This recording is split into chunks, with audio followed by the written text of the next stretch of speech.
J'ai le plaisir et l'honneur de recevoir Gwen, qui est donc hypnothérapeute et praticien, entre autres, en cohérence cardiaque. Il a également des doigts de fée puisqu'il est ostéothérapeute. Et aujourd'hui, il va intervenir sur la cohérence cardiaque. Alors, je te passe en gros plan, Gwen, et je te donne la parole. Ok, bonjour à tous. Merci pour les doigts de fée. Je ne peux pas les utiliser ici, quoi. C'est dommage. Je vais vous parler effectivement de cohérence cardiaque. Alors la cohérence cardiaque, c'est une pratique respiratoire qui est assez simple à mettre en œuvre et qui a beaucoup d'utilité, beaucoup d'efficacité, puisqu'elle va avoir un effet sur notre état émotionnel aussi bien que sur notre état physique. Et pour comprendre ça, il faut juste avoir à l'esprit une notion qui est justement ce lien entre l'esprit et le corps, entre le cerveau et le reste du corps.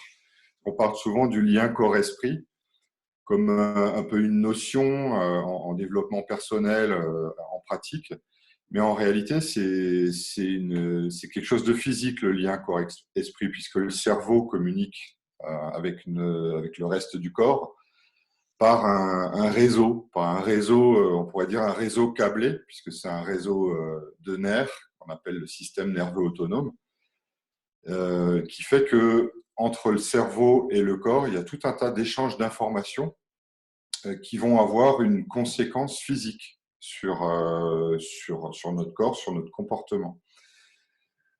À la base, si on veut essayer d'expliquer simplement le principe, on peut juste se dire que notre cerveau, finalement, reçoit des informations de l'extérieur par nos 5 sens, reçoit aussi des informations de l'intérieur du corps par les perceptions internes, et avec ça, il fait une sorte d'analyse et il prend des décisions. Une fois que la décision est prise, elle doit être transmise dans le reste du corps. Donc, je prends un exemple, par exemple, si je sais que dehors il fait nuit, que je suis éveillé depuis à peu près 16 heures, et que mon corps commence à être fatigué, etc. Le cerveau, là, il sait que c'est le soir, il y a ce rythme quotidien circadien qui fait que le cerveau se dit, bon, maintenant, il faut dormir. Donc, il doit prendre une décision. Et cette décision-là, entre autres, elle consiste à fabriquer de la mélatonine. Et donc là, le cerveau va utiliser ce réseau de communication qu'est le système nerveux autonome pour commander à la partie de nous qui fabrique la mélatonine de fabriquer cette hormone et de la diffuser dans tout le corps. Donc ça, c'est un exemple de décision que peut prendre le cerveau. Et en fait, toutes ces décisions que le cerveau prend sur le corps, on les appelle des émotions. Alors, c'est le mot émotion dans son sens large.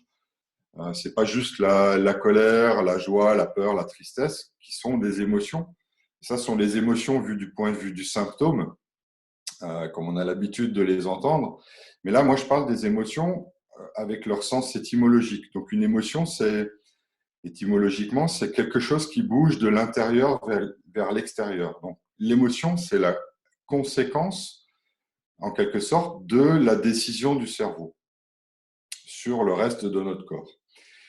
Alors, vous allez me dire, la cohérence cardiaque, la respiration, dans tout ça, c'est quoi? Alors, dans ce système-là, il y a un équilibre qui se crée, il y a un équilibre qui doit se créer, puisque les décisions que notre cerveau impose ou prend sur le reste du corps, elles sont divisées on va dire, en deux parties. Il y a les décisions qui sont liées à tout ce qui est action, réaction, force, colère, la fuite. Donc ça, c'est des décisions qui se situent sur un des côtés de notre système nerveux autonome qu'on appelle le sympathique. Et il y a une autre partie de toutes ces décisions qui sont prises, de toutes ces émotions, qui sont sur le côté qu'on appelle le parasympathique et qui sont liées au repos, à la régénération, à la détente, au système immunitaire. Et ces deux systèmes ne fonctionnent pas en même temps. Donc c'est soit l'un, soit l'autre. Donc, pour résumer, une décision prise par le cerveau, on commande la production d'une hormone et cette hormone, elle doit circuler dans le corps. Et c'est là que le cœur intervient, puisque le cœur, lui, c'est la pompe, en quelque sorte, qui fait circuler dans le sang et dans tout le corps ces hormones pour qu'elles fassent leur effet.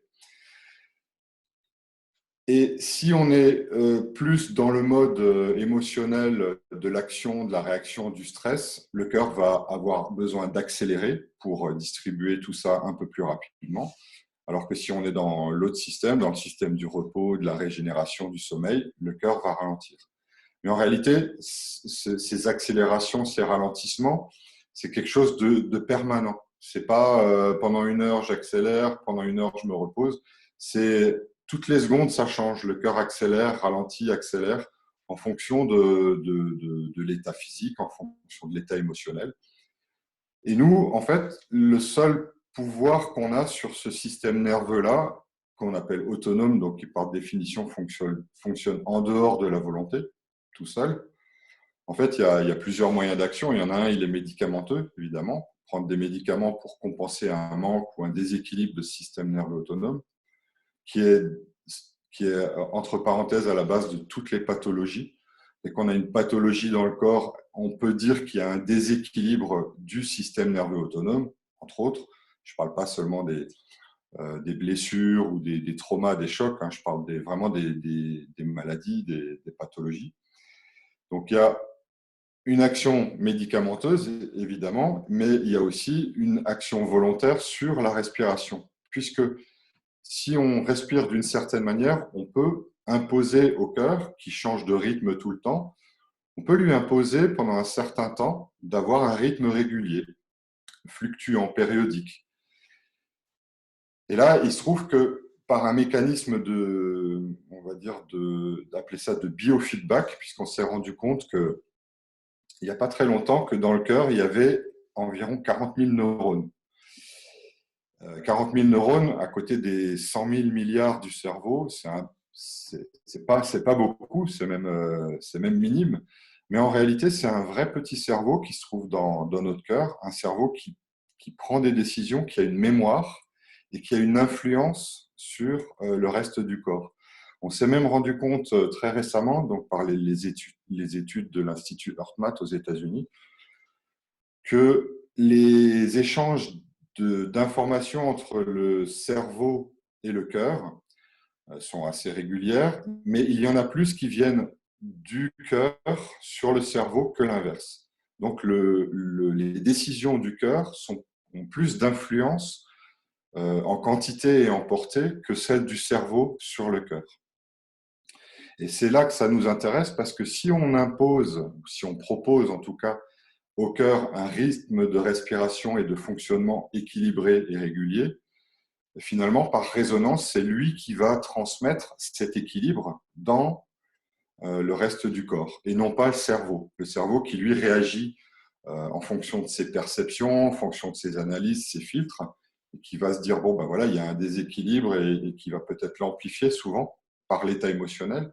Là, finalement, c'est le cœur, par son état physique, qui va recréer cet équilibre dans le reste du corps. Et en réalité, c'est sa fonction au cœur, c'est de créer un équilibre physiologique par résonance. Alors, on ne va pas trop rentrer dans les détails, je crois que là, j'ai déjà été un peu loin.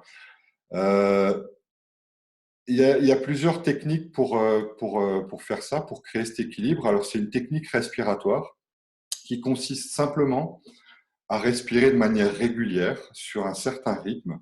Alors, c'est très, très simple. On va inspirer pendant 5 secondes et on va expirer pendant 5 secondes. Ça fait 10 secondes. Et si on le fait 6 fois, ça fait 1 minute. Et c'est vraiment ça qui est important, c'est ce 6 fois par minute. Parce que ces 6 respirations par minute vont créer un rythme de résonance. Pareil, je ne vais pas rentrer dans les détails techniques, mais cette fréquence respiratoire de 6 par minute crée une résonance du cœur, une portée des informations qu'il va transmettre. Donc ça se mesure en Hertz, ça donne 0,1 Hertz pour les gens intéressés. Et c'est ce rythme-là qui va s'imposer au système nerveux autonome, aux autres organes d'ailleurs, qui doivent fonctionner à peu près pareil. Et ce fonctionnement du cœur, par résonance, il va donc équilibrer notre système nerveux, mais il a une portée de 3 à 5 mètres.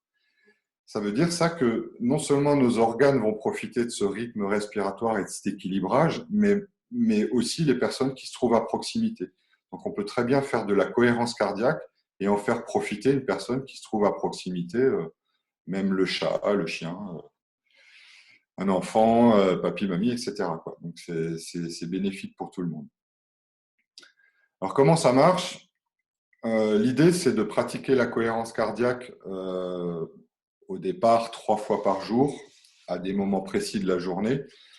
Le moment le plus important, c'est celui du matin au réveil, donc avant de prendre le petit déjeuner, avant de se mettre en activité, puisque comme cette respiration, elle va avoir une conséquence sur notre production d'hormones, toutes les hormones, les bonnes et les mauvaises, entre guillemets, mais notamment une hormone qui est très importante le matin, c'est le cortisol, c'est l'hormone du stress. Et cette hormone-là, chez un individu qui a un rythme à peu près normal de fonctionnement, elle est produite entre 3 et 6 heures du matin en grande quantité, puisque c'est un peu notre stock d'énergie qu'on va avoir besoin dans la journée. Et en faisant 5 minutes de cohérence cardiaque, on réduit de 25% le cortisol dans le sang. Donc là, c'est une donnée précise. Donc 5 minutes de cohérence cardiaque, c'est 25% de cortisol en moins dans le sang. Et ça se mesure. Hein. Voilà, donc, et ça agit donc sur toutes les autres hormones qui sont utiles à ce moment-là.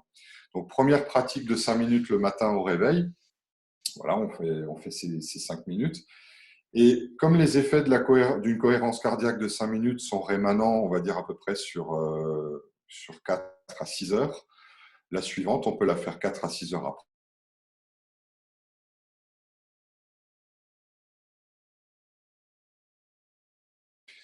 Alors, il y a beaucoup de littérature, beaucoup d'indications sur cette cohérence cardiaque.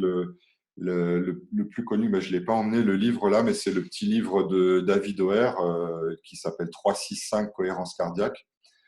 Peut-être que quelqu'un l'a sous la main. Ce livre-là, il faut l'avoir parce que c'est un petit livre de poche qui explique vraiment tout, comment ça marche, sur quoi ça marche, comment pratiquer.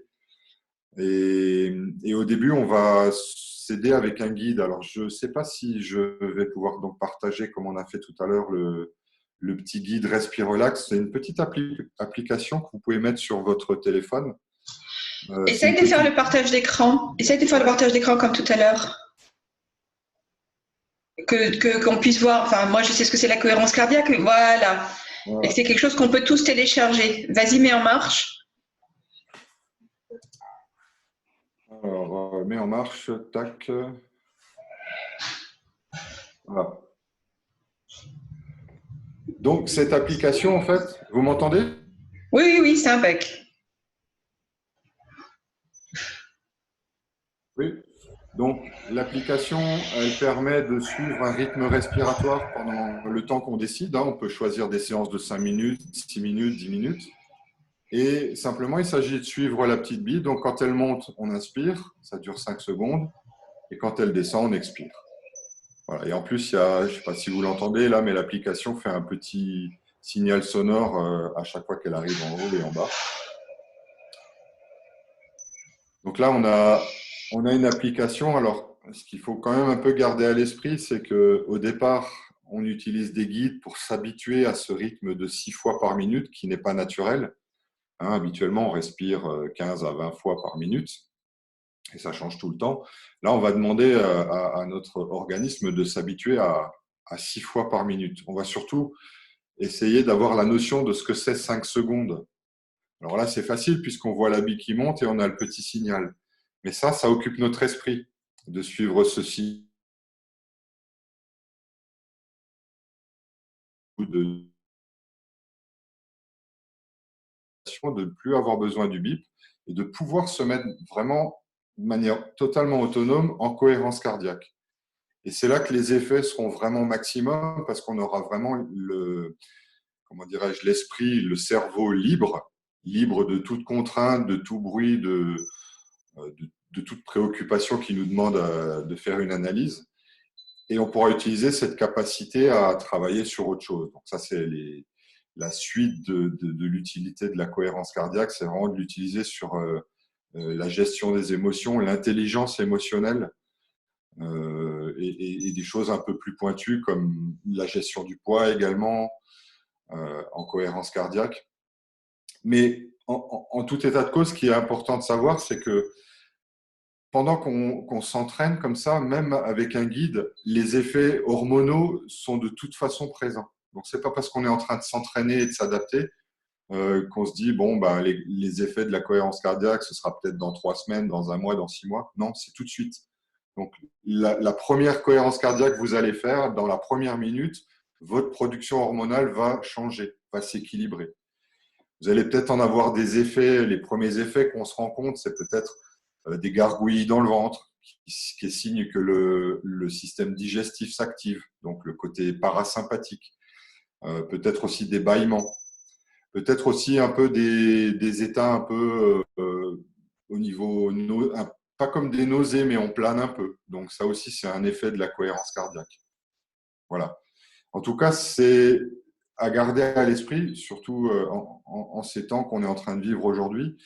On pourrait un peu résumer en disant que la cohérence cardiaque, c'est une pratique qui vise à se mettre en apesanteur émotionnelle.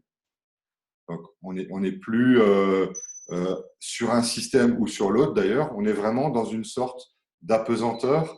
C'est pas une déconnexion, c'est pas je gère les émotions, je les mets de côté dans une boîte. Non, c'est je me mets en apesanteur et je peux observer quelle émotion est produite, dans quel état je me sens et quel est le message de chaque émotion. Parce qu'en réalité, chaque émotion, finalement, c'est un message. Hein, c'est un message de notre cerveau qui nous dit, voilà, il se passe quelque chose, je veux quelque chose, je veux ça. Donne-moi une réponse, quoi. Voilà. Bah écoute, merci Gwen. Tu peux départager ton écran? Ouais. Voilà.